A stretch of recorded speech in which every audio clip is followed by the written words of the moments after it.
Hi guys, എല്ലാവരും സുഖമായിട്ടിരിക്കുന്നോ? നമുക്ക് നല്ലൊരു വൈൻ ഇട്ടാലോ? ബ്ലൂബെറി വെച്ചിട്ടാണോ ഞാൻ ഈ വട്ടം വൈൻ ഉണ്ടാക്കുന്നത്. 1.5 കിലോ ബ്ലൂബെറി എടുത്തിട്ടുണ്ട്. അപ്പോൾ 2 ലിറ്റർ വെള്ളം നമുക്ക് തിളപ്പിക്കാൻ വെക്കാം. നമ്മുടെ ഏലക്ക, പട്ട, ഗ്രാമ്പു ഇട്ടിട്ട്.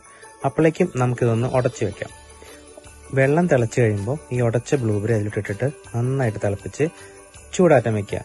പിറ്റേ ദിവസമാണ് കേട്ടോ ഞാൻ ഇത് ഈ ഭരണിയിലോട്ട് ആക്കുന്നത്. പിന്നെ നമുക്ക് ഷുഗർ, ഈസ്റ്റ്, നല്ല വീര്യത്തിനായിട്ട് നമുക്ക് ഗോതമ്പ് ഇതെല്ലാം ഇട്ട് ഇളക്കി കെട്ടിയെടുത്ത് വെക്കാം. ഇത് എല്ലാ ദിവസവും ഒരേ ടൈമിലെടുത്ത് നമ്മൾ ഒരേ ദിശയിലോട്ട് ഇളക്കണം. പിന്നെ ഇതൊരു 1.5 മാസം മുമ്പ് ഞാൻ ഇട്ടതാണ് കേട്ടോ. വീഡിയോ ഇപ്പോഴാണ് പോസ്റ്റ് ചെയ്യുന്നത്. ഒരു 35 ദിവസം കഴിഞ്ഞപ്പോൾ ഞാൻ ഇതെടുത്ത് നന്നായിട്ട് അരിച്ചിട്ട് അതേ ഭരണിയിൽ തന്നെ നമ്മൾ തിരിച്ചൊഴിച്ചു വെച്ചു കേട്ടോ. ഇനി ഇത് ഇളക്കേണ്ട ആവശ്യമില്ല. നമ്മൾക്ക് ക്രിസ്മസിൻ്റെ അന്ന് പൊട്ടിച്ച് യൂസ് ചെയ്താൽ മതി. ഒരു അടിപൊളി വൈനാണ് കേട്ടോ. അപ്പോൾ എല്ലാവരും ട്രൈ ചെയ്ത് നോക്കണം. Bye guys.